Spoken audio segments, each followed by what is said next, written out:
নমস্কার বন্ধুরা, আজকে তোমাদের জন্য একটি নতুন ভিডিও নিয়ে এসেছি যেখানে লক্ষ্মীর ভান্ডার প্রকল্প নিয়ে বড় ঘোষণা করলো রাজ্য সরকার। এবার প্রতিটি জেলায় জেলায় লক্ষ্মীর ভান্ডার প্রকল্পে কিন্তু প্রচুর মহিলার নাম নতুন করে যুক্ত হতে চলেছে। যারা যারা নতুন করে অ্যাপ্লাই করছেন, কোথায় গিয়ে অ্যাপ্লাই করবেন, কিভাবে আবেদন করবেন, এবং দুয়ারে সরকার ক্যাম্প থেকে যারা যারা আগের মাসে বা তার আগের মাসে আবেদন করেছিল তারাও কিন্তু ফাইনালি এবার 1000 টাকা ও 1200 টাকা করে প্রতি মাসে লক্ষ্মীর ভান্ডার এই টাকা পেতে পারবে। তো কবে থেকে পাবে, কোন তারিখে পাবে, সমস্ত কিছু কিন্তু প্রকাশিত হয়ে গেছে। এবং নভেম্বর মাসে কবে তোমাদের লক্ষ্মীর ভান্ডার প্রকল্পের টাকা দেওয়া হবে, কারণ এবার থেকে কিন্তু মাসের প্রথমের দিকেই লক্ষ্মীর ভান্ডার প্রকল্পের টাকা ছেড়ে দেওয়া হবে।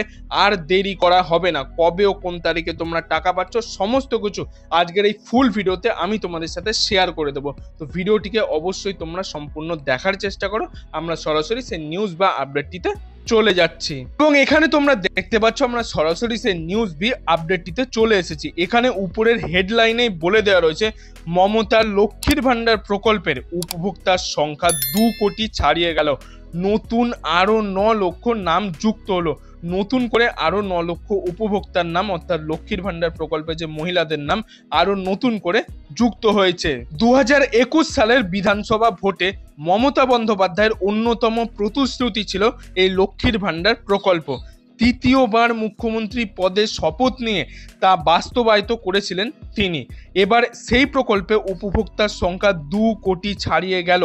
নবান্ন সূত্রের খবর, শেষ দুয়ারে সরকার শিবিরে লক্ষ্মীর ভান্ডার প্রকল্পে 9 লক্ষ মহিলার নাম নথিভুক্ত করেছেন এবং শেষ যে দুয়ারে সরকার ক্যাম্প হলো রাজ্য জুড়ে, ঠিক আছে, সেখানে কিন্তু মোট 9 লক্ষ মহিলার নাম গোটা রাজ্য জুড়ে কিন্তু নথিভুক্ত হয়েছে। শীঘ্রই তাদের ব্যাংক অ্যাকাউন্টে টাকা যাবে বলে জানা গেছেন, অর্থাৎ তাদেরও কিন্তু ভেরিফিকেশন হয়ে কমপ্লিট করে তাদেরও ব্যাংক অ্যাকাউন্টে 1000 টাকা ও 1200 টাকা করে কিন্তু প্রতি মাসে যেতে থাকবে। গত সেপ্টেম্বরে রাজ্যে দুয়ারে সরকার শিবির অনুষ্ঠিত হয়েছিল, যেটা তোমাদের আগেই বললাম যে সেপ্টেম্বর মাসে যে দুয়ারে সরকার ক্যাম্প হয়েছিল সেই সেপ্টেম্বরের দুয়ারে সরকার ক্যাম্প থেকে 9 লক্ষ টোটাল লক্ষ্মীর ভান্ডার প্রকল্পের ক্ষেত্রে নাম নথিভুক্ত হয়েছে।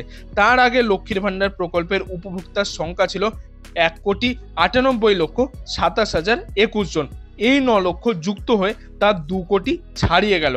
নবান্ন সূত্রে খবর, 9 লক্ষ সংযোজনের আগে পর্যন্ত এই প্রকল্পে নবান্নর কোষাগার থেকে মাসিক খরচ হতো 1090 কোটি টাকা। সংযোজনের পরে আরো 45 কোটি টাকা মাসিক খরচা বাড়ল বলে রাজ্যের খবর। মানে এক্ষেত্রে রাজ্য সরকারের কত টাকা খরচা হয় এই লক্ষ্মীর ভান্ডার প্রকল্প দিতে গেলে রাজ্যের প্রতিটি মহিলাকে, সেখানে কিন্তু এটা বলে দেওয়া রয়েছে। এবং এই লক্ষ্মীর ভান্ডার প্রকল্পের ক্ষেত্রে যারা জেনারেল রয়েছেন তারা 1000 টাকা করে পায় এবং SC ST যারা কাস্টের রয়েছেন তারা কিন্তু 1200 টাকা করে প্রতি মাসে রাজ্য সরকারের কাছ থেকে একটি আর্থিক সহায়তা পেতে পারেন। মুখ্যমন্ত্রীর প্রশাসনিক সূত্রে স্পষ্ট নির্দেশ দিয়ে রেখেছেন সামাজিক সুরক্ষার প্রকল্পগুলিতে টাকা আটকে রাখা যাবে না। তাও অনেক জায়গায় নানা জটিলতার কারণে তা সব সময় সম্ভব হয় না, তবে একসঙ্গে মিটিয়ে দেয় নবান্ন। সম্প্রতি হুগলিতে অনেকের 4 মাসের বার্ধক্য ভাতার টাকা আটকে ছিল। অনেকেই জানো যে বার্ধক্য ভাতার টাকা অনেকে হয়তো পাচ্ছে না বা বিধবা ভাতার টাকা পাচ্ছে না, সেক্ষেত্রে টাকা আটকে যাচ্ছে। কিন্তু এক্ষেত্রে বলে দেওয়া রয়েছে যে সম্প্রতি হুগলি জেলার ক্ষেত্রে অনেকের 4 মাসের বার্ধক্য ভাতার টাকা আটকে ছিল এবং সেপ্টেম্বরের শেষে তাদের প্রত্যেকের অ্যাকাউন্টে 4 মাসের টাকা একসঙ্গে ক্রেডিট হয়েছে। মানে সেপ্টেম্বরের শেষের দিকে কিন্তু টোটাল 4 মাসের বার্ধক্য ভাতার টাকা কিন্তু একসঙ্গে ক্রেডিট করিয়ে দিয়েছে রাজ্য সরকার। কথা হলো যে নভেম্বর মাসে লক্ষ্মীর ভান্ডারের টাকা কবে ঢুকবে রাজ্যের মহিলাদের। প্রতি মাসে 4 থেকে 6 তারিখের মধ্যেই কিন্তু প্রতিটি মহিলার ব্যাংক অ্যাকাউন্টে রাজ্যের কিন্তু টাকা ঢুকে যায় 1000 টাকা ও 1200 টাকা করে। এবার থেকে সবার ব্যাংক অ্যাকাউন্টে 4 তারিখের মধ্যেই টাকা কিন্তু ঢুকে যাবে। অর্থাৎ তোমরা অনেকেই জানো 4 তারিখে অনেকের ব্যাংক অ্যাকাউন্টেই ঢুকে যায়।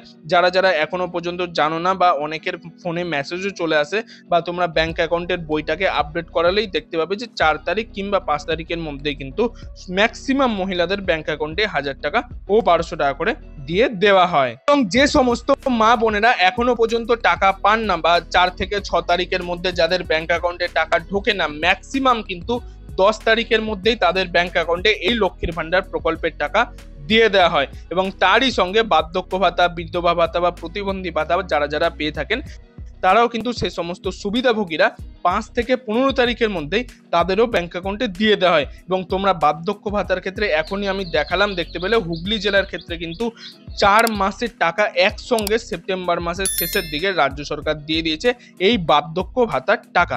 এবং যাদের যাদের লক্ষ্মীর ভান্ডার প্রকল্পের টাকা ঢুকতে দেরি হবে বা যারা যারা দুয়ারে সরকার ক্যাম্প থেকে আবেদন করেছিলেন কিন্তু তাদের স্ট্যাটাসটি এখনো পর্যন্ত জানেন না যে কোন পর্যায়ে রয়েছে, তারা কিন্তু তাদের লক্ষ্মীর ভান্ডার স্ট্যাটাসটি অনলাইনে গিয়ে চেক করে নিতে পারবেন। গুগল ক্রোমে লক্ষ্মীর ভান্ডার লিখে সার্চ করলে প্রথম অপশানে ক্লিক করলে আপনারা কিন্তু লক্ষ্মীর ভান্ডারের স্ট্যাটাসটি নিজেরাই বাড়িতে বসে মোবাইল ফোনের মাধ্যমে অনলাইনে দেখে নিতে পারেন। বন্ধুরা, এই ছিল আজকের কিছু আপডেট। এই আপডেটটি যদি আপনার ভালো লাগে তাহলে একটি লাইক করে দেবেন এবং বন্ধু বান্ধব আত্মীয় স্বজন সবার মধ্যে এই ভিডিওটিকে অবশ্যই শেয়ার করে দেবেন, তারাও যাতে লক্ষ্মীর ভান্ডার সম্পর্কে জানতে পারে এবং কবে থেকে তারা নভেম্বরের টাকা পাবে সেটাও যাতে তারা জানতে পারে। এবং আপনি যদি আমার চ্যানেল নতুন দর্শক হয়ে থাকেন তাহলে চ্যানেলটি অবশ্যই সাবস্ক্রাইব করে পাশের বেল আইকনটি অল করে দেবেন এরকম গুরুত্বপূর্ণ আপডেটগুলি পাওয়ার জন্য। এতক্ষণ ভিডিওটি দেখার জন্য আপনাদের সবাইকে অসংখ্য ধন্যবাদ।